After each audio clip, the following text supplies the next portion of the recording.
Assalamu alaikum. This lecture entitled of Microbiology of Caries presented by Dr. Nada Jafar al-Sheikh Radi.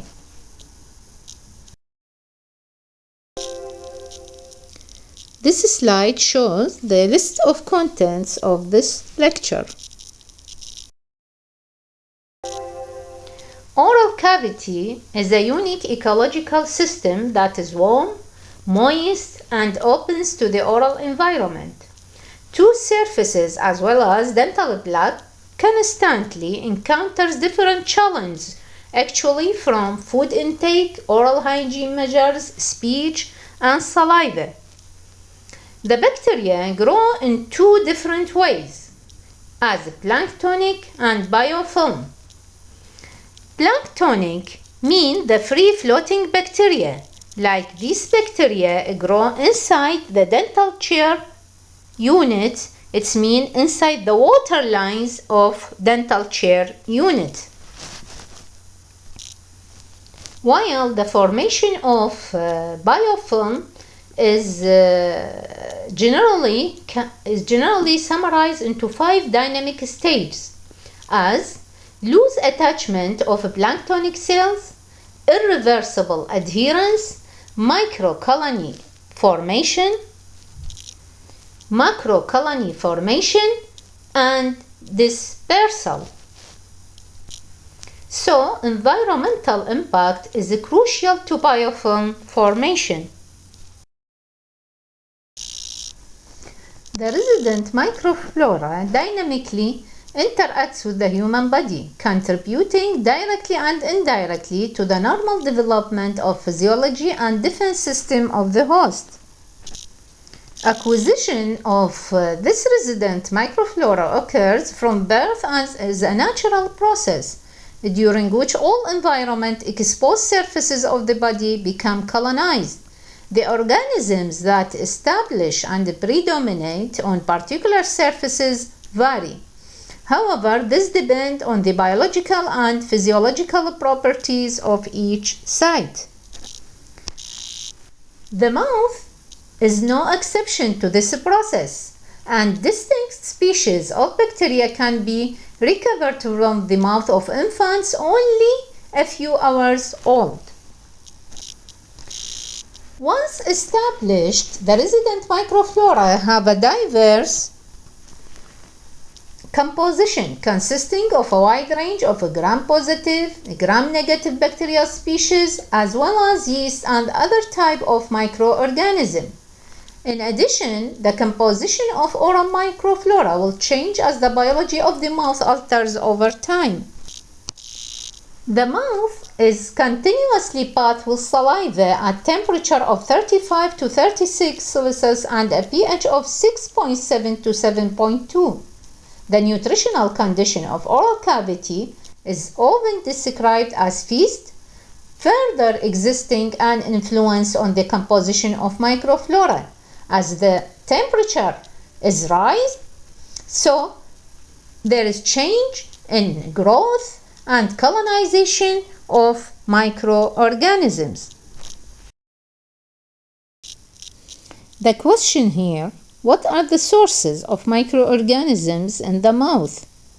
You can try to find the answer through this lecture.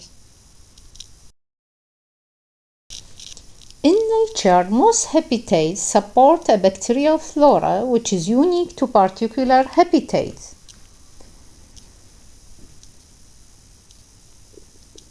Bacteria found as components of a flora of habitat reflect the nature of local environment, and change in this environment will be reflected by changes in the flora. Generally, more simple mixtures of bacteria are found in extreme environments, such as those of high temperature, high acidity, or low nutrients. Habitats with low or less extreme environments conditions usually support a more complex flora. A significant feature of many habitats is the presence of one or more types of surface, which can be associated with a fluid phase.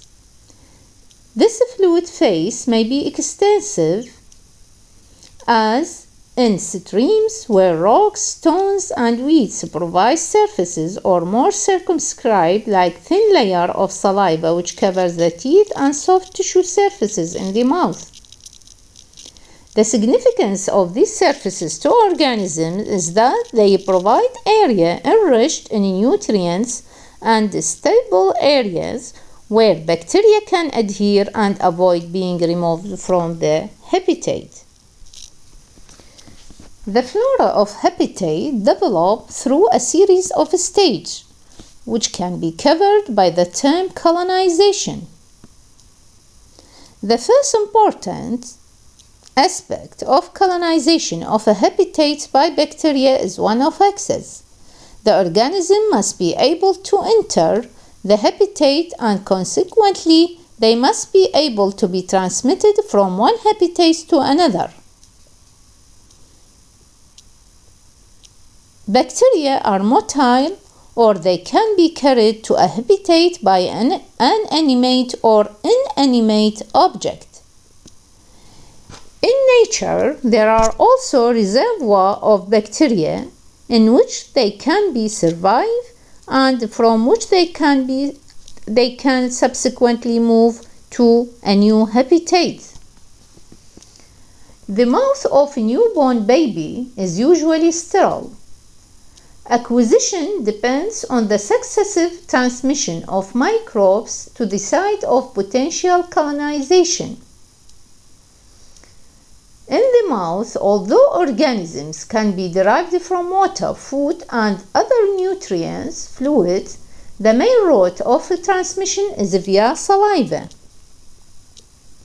Mothers can serve as reservoir for oral bacteria which colonize their children, and also within a single host reservoir for bacteria can serve to aid the survival of organisms.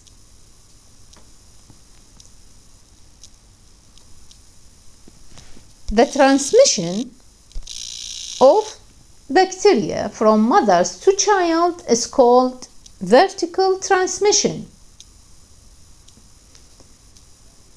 The acquisition of oral streptococci and gram-negative species can be noticed in children, and this predominantly from their mother, while the transmission of some periodontal pathogens can occur between spouses. This is called horizontal transmission.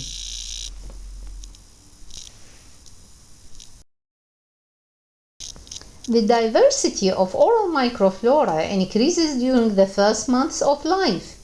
The earliest colonizer of a site are termed pioneer species, and these species are streptococci, that particularly Streptococcus salivarius, Streptococcus mitis, and Streptococcus oralis, while within time the gram-negative anaerobes appear.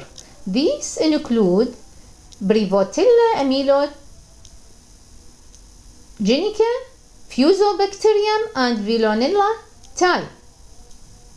The eruption of dentition creates a novel habitat for microbial colonization. As you know, the teeth provide the only non-shedding surfaces within the body to which the resident microflora can normally attach. This results in undisturbed accumulation of large communities of bacteria, especially at the stagnating sites. The microbial deposits on teeth are an example of microbial biofilm.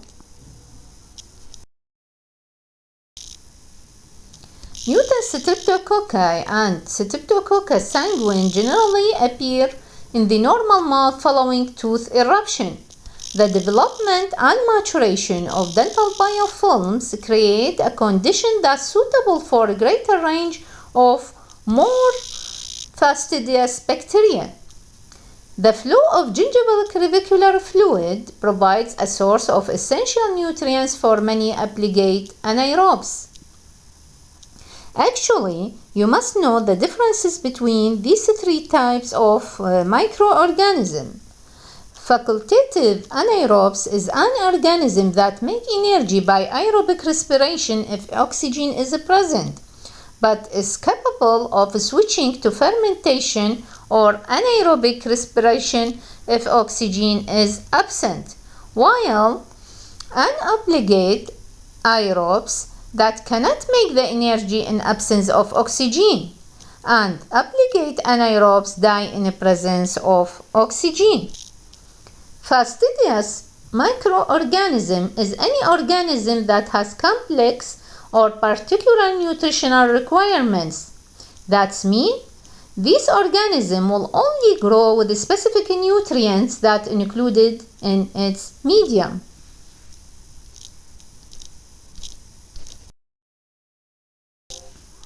The oral microflora continues to increase in diversity until a stable condition is reached. This is called the climax community.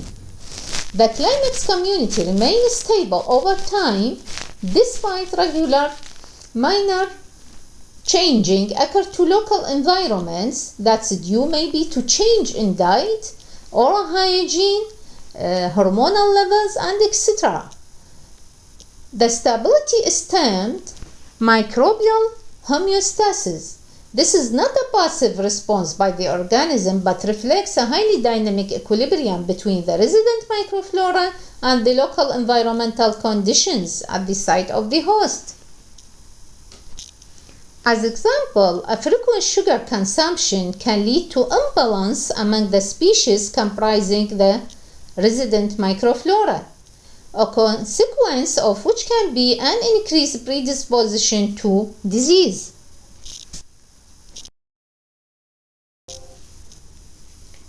Change in microflora can occur as a direct or an indirect effect of agents.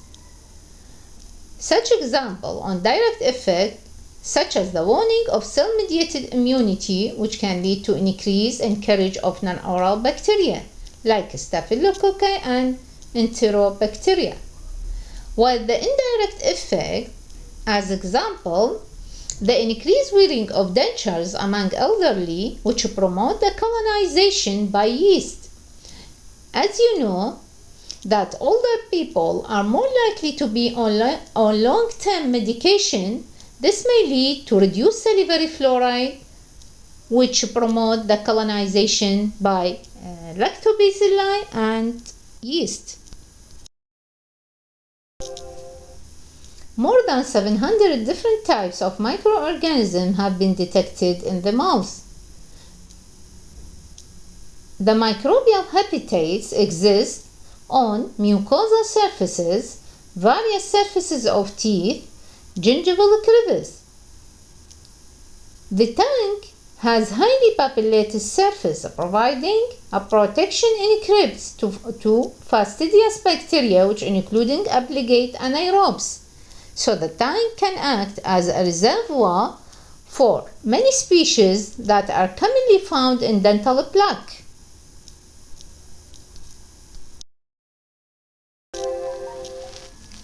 Ecology is the branch of biology that dealing with the relations and interactions between organisms and their environment. The mouth provides both friendly and hostile environment for microbial growth. The resident oral microorganisms are adapted to use the endogenous nutrients for their growth, but this superimpose can be suddenly and irregularly intakes of food carbohydrates in excess. The mouth is aerobic, and yet obligate anaerobes and facultative anaerobic bacteria are able to persist within the biofilms on oral surfaces and compromise the most numerous group of bacteria at these sites. The microorganisms, as you know, that attach firmly to a surface to avoid being washing away by flow of saliva and swallowed. So the majority of microorganisms are found at the protected and stagnated sites around the dentition. Saliva plays other role in regulating the growth and metabolic activity of oral microflora because it contains glycoproteins and proteins that act as the primary source of carbohydrates, peptides, and other amino acids for microbial growth. The bacteria cooperate to degrade the oligosaccharides chain of glycoproteins, such as mucins. Acids is produced relatively from the metabolism of these compounds, so there is a little risk of enamel demineralization. A sufficient source of nutrients to sustain the growth of natural and diverse oral microflora in the absence of other nutrients delivers a spectrum of innate and specific immune host defense factors which are essential to maintain of healthy mouth. As you know that saliva containing the host defense mechanisms through the presence of salivary immunoglobulins and other factors that are effective in these defense mechanisms. The oral cavity generally presents two types of surface for colonization by bacteria: soft tissue and hard tooth enamel and exposed root surfaces. These surfaces are modified to some extent by coating of saliva or, in case of hard surfaces, deposition of salivary components that form a pellicle.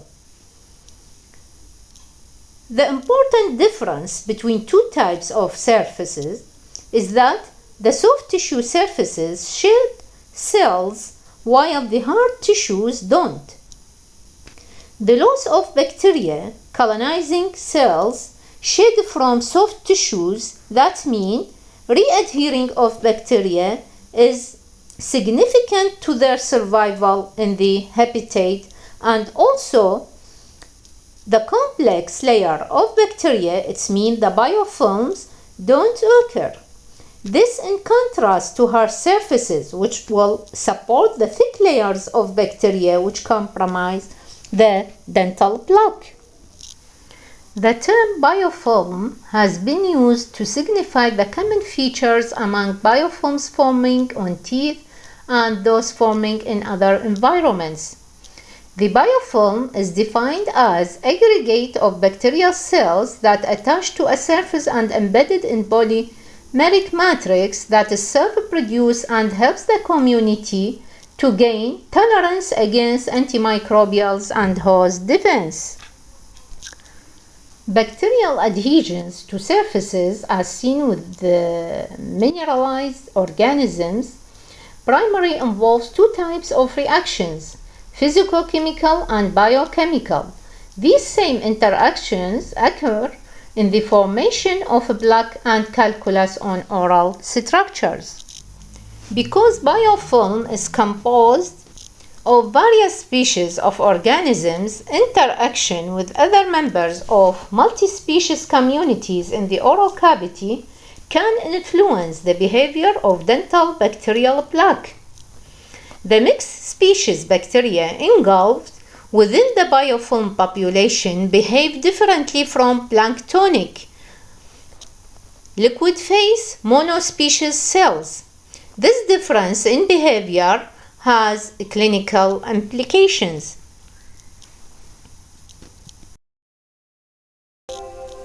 Development of dental biofilms can be divided into several stages: pellicle formation, attachment of single bacterial cells within 24 hours, which is a reversible attachment, growth of attached bacteria by specific molecules on their cells which interact with the receptor proteins on the pellicle surface that leading to formation of microcolonies within 4 to to 24 hours. The microbial succession leading to increased species diversity with the continuous growth of microcolonies within day to 7 days.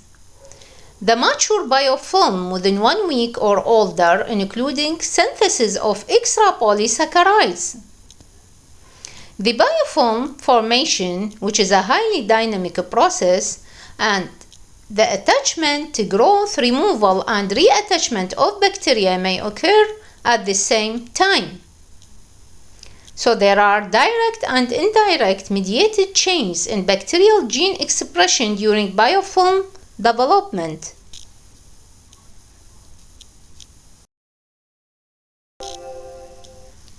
The teeth are always covered by an acellular proteinaceous film, that is the pellicle, which is formed on neck tooth surface within minutes to hours before microbial colonization. The major constituents of pellicle are salivary glycoprotein, phosphoproteins, lipids, and components from gingival clavicular fluid. In uncolonized area, the pellicle reached a thickness of 0.01 to 1 micrometer within 24 hours. Remnants of cell walls from dead bacteria and other microbial products like glucosyltransferase and glucans have also been identified in pellicle. Some salivary molecules undergo conformational change when they bind to tooth surface. This leads to exposure of new receptor for bacterial attachments. The pellicle may play an important role in caries and erosion because of its permeable nature, restricting the transport of ions in and out of dental hard tissues. The presence of pellicles inhibits the subsurface demineralization of enamel like in vitro studies. The composition of pellicle may aid in determining the composition of initial microflora. So the surface characteristics of different hard dental tissues and dental materials may influence the profile of amino acid in pellicle and modify the number of potential adsorption sites for different bacterial species. Microorganisms found in the oral cavity are naturally acquired from the environment. Bacteria are acquired from the atmosphere, food, human contact, and even from contact with animals. As we said previously, the bacteria form colonies between saliva and oral soft tissue and form colonies between saliva and hard tissues. Cementum and dentin become exposed during a process called gingival recession. The tongue and tonsil are covered by mucosal surface. The mucosal surfaces may serve as a reservoir for organisms that form dental plaque, including those related to disease. All bacteria that initiate plaque formation come in contact with organically coated tooth surface by chance. Forces exist that tend either to allow bacteria to accumulate on teeth or to remove them. The shift in these forces determine whether more or less plaque accumulation at a site on a tooth. Many factors that ranging from simple to complex influence the buildup of plaque. The simple factors that include mechanical displacement, stagnation, and availability of nutrients. The complex factors include the interaction between microbes and the host inflammatory immune system. So the bacteria tend to be removed from the teeth during mastication of foods, by the tongue, by toothbrushing, and by other oral hygiene measures. So for this reason, bacteria tend to accumulate on teeth in sheltered, undisturbed environment, which are sites at risk. These sites, like occlusal fissures, the surface is apical to contact between adjacent teeth and in gingival sulcus. Within a short period, the weak physicochemical interactions may become stronger owing to adhesions on the microbial cell surfaces, which involved in a specific short interaction with the complementary receptors that are present in the acquired pellicle. It was documented that cocci are probably the first colonizer because they are small and round. The primary colonizer tend to be aerobic, its mean oxygen tolerant bacteria. The streptococci, the gram-positive facultative rods, and the actinomycetes are the main organisms in both early fissure and proximal plaque. As the plaque oxygen levels fall, the proportion of gram-negative rods, for example fusobacteria, and gram-negative cocci, such as Veillonella, tend to increase, and they are predominating the subgingival plaque during the later phase of plaque development. So the initial colonizer constitutes a highly selected part of oral microflora, which is mainly Streptococci sanguine, Streptococci oralis, and mitis. All these three Streptococci species account for 95% of Streptococci and 56% of the total initial microflora. The initial establishment of streptococcal flora appears to be necessary for the subsequent proliferation of other types of microorganisms. Such population shifts referred as microbial succession. The principle of microbial succession is that the pioneer bacteria create an environment that's either more attractive to secondary invaders or unfavorable to themselves because of a lack of nutrients, maybe an increase in anaerobiosis, and etc. So, the resident microbial community is gradually replaced by other species more suited to modified habitat. The secondary colonizers attach to established pioneer species via adhesion receptors, and as the dental biofilm develops, some of bacteria produce polysaccharides, that is, especially from metabolism of sucrose, and these contribute to biofilm matrix. With the aid of nutrients from the saliva and host food, the colonizing bacteria begin to multiply. About 2 days are required for the plaque to double in mass, during which time the bacterial colonies have been growing together. The most dramatic change in bacterial numbers occurs during the first 4 or 5 days of plaque formation. After 21 days, the bacterial replication slows and the plaque accumulation becomes relatively stable. The increasing thickness of plaque limits the diffusion of oxygen to interrupt original oxygen-tolerant population of bacteria.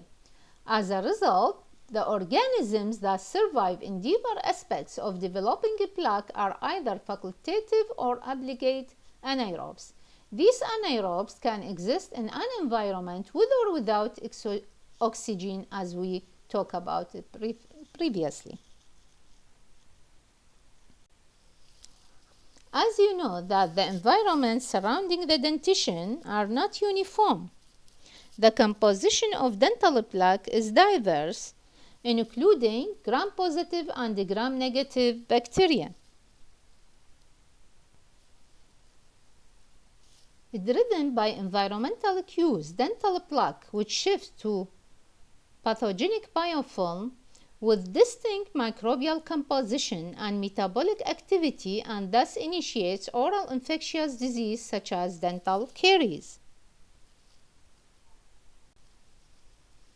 Concerning dental caries, the presence of high numbers of acid-producing gram-positive cocci, such as mutant streptococci and other types which is non-mutant streptococci, and also gram-positive rods like lactobacillus. However, the acidogenic potential of these bacteria can be reduced by other organisms in a plaque, such as the anaerobic gram-negative cocci, Veillonella species, which converts the lactic acid to weaker acid as part of food chain or by bacteria generating alkaline from arginine, like Streptococcus sanguine or urea. This demonstrates the complexity of challenge when attempting to find the correlation between microbial colonization of dental plaque and development of caries. A great variety of factors that affect the colonization of bacteria on teeth. Dental plaque consists of different species of bacteria that are not uniformly distributed because different species colonize the tooth surface at different times and under different circumstances. The newly formed supragingival biofilm frequently exhibit a columnar microcolonies of cells that made up of firmly attached cocci, rods, or filaments. The organisms are positioned perpendicular to the tooth surface as a result of competitive colonization, and intercellular plaque matrix surrounds the bacterial cells in the biofilm. The matrix is composed of both organic and inorganic components that originate primarily from the bacteria. Polysaccharides derived from bacterial metabolism of carbohydrates are a major constituents of the matrix, whereas salivary and serum proteins or glycoproteins represent the minor components. The bacteria in the subgingival biofilm consists of several motile species that don't form distinctive microcolonies. They tend to be located on the surface of adherent bacterial layer and are separated by an abundant intercellular matrix. Some bacteria on the surface of biofilm aggregate into distinctive structures that include arrangement of cocci and rods readily arranged around a central filament, as shown in these figures. As you know that dental plaque cannot be removed by rinsing alone.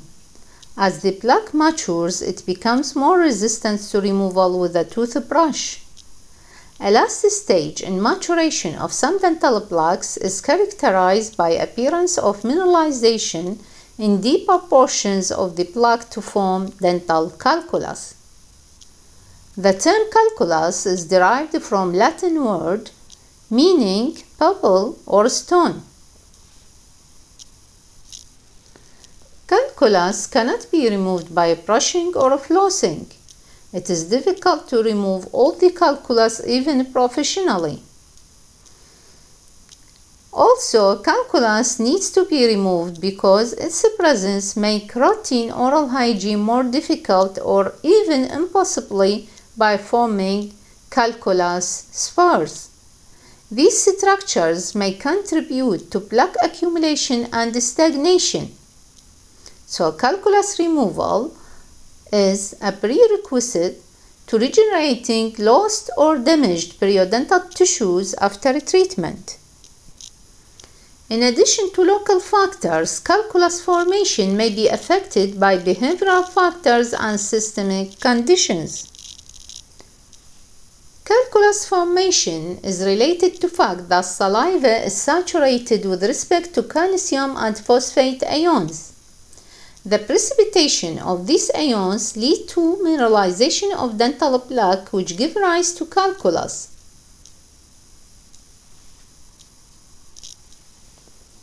Supragingival calculus forming on tooth coronal to gingival margin frequently develops opposite to the duct orifice of the major salivary gland. The subgingival calculus forms from the calcium phosphate and organic materials that derived from blood serum, which contribute to mineralization of subgingival plaque. The two types of calculus may differ in color. The supragingival calculus, which derives from mineral content from saliva, usually appears as yellow to white mass with a chalky consistency, while the subgingival calculus derives its minerals from the inflammatory exudate in sulcus and periodontal pockets. It appears gray to black in color. The dark coloration may be caused by the bacterial degradation of components of hemorrhagic exudate that accompany the gingival inflammation. The alkaline condition in the dental plaque may be an important predisposing factor for calculus formation, which is not restricted to one bacterial species. Not all plaques mineralize, but a plaque that is mineralized begins to do within a few days of its initial formation, even though this early change is not detectable at a clinical level. Mineralization usually begins in intercellular plaque matrix, but eventually occurs within the bacterial cells. Bacterial phospholipids and other cell wall constituents may act as initiator of mineralization. In calculus formation, the mineralization of dental plaque generally begins in extracellular matrix and eventually spreads to include the bacteria. Rarely, mineralization may begin within the walls of bacterial cells and spread to extracellular matrix, so calculus generally covered by actively metabolized bacteria, which can cause caries, gingivitis, and periodontitis. There is a specific type of bacteria to develop dental caries following the type of tooth surfaces according to studies. On smooth surfaces, they recognize Streptococcus mutans, Streptosalivaris, and Actinomyces, while on occlusal fissures, Streptomutans, Streptosanguines, Lactobacilli, as well as Actinomyces species were noticed. On proximal surfaces, the Actinomyces species, the gram-negative bacteria, and fewer Streptococci were recognized. On cervical surfaces, they recognized the Actinomyces species and anaerobic bacteria. In conclusion, although the oral cavity may in some ways be regarded as a single microbial ecosystem, it is important to recognize that there are several major and minor compartments, each constituent a separate microenvironment that is not easily affected by major events in the oral cavity. For example, the dorsum of tongue, each tooth surface, particularly the fissures of molars and the proximal surfaces of posterior teeth, and etc. All these should be considered as microenvironments.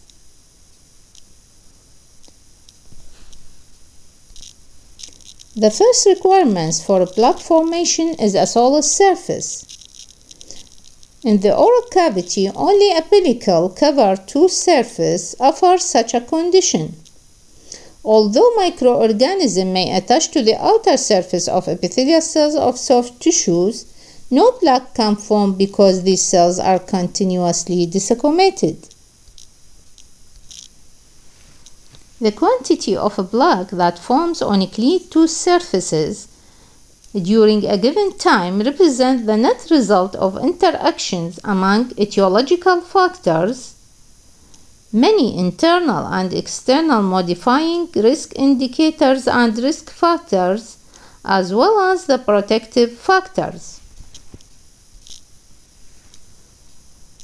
The way of plaque formation is influenced by factors such as the anatomy and surface morphology of teeth, the stage of eruption and function status of teeth, the surface tension of intact and restored tooth surfaces, the gingival health, exposure to chewing forces, abrasion from foods, friction from the dorsum of the tongue, lips and the cheeks, and the presence of less accessible area. A specific area that supports a bacterial flora is termed a habitat. The flora of habitat develops through a series of stages. Collectively referred as colonization, which is a complex process because it involves not only the interaction between bacteria and their environment, but also interaction among bacteria. So, generally, the oral cavity includes local habitats such as the mucosa, tongue, saliva, and tooth surfaces. You can review these references for more information about this lecture.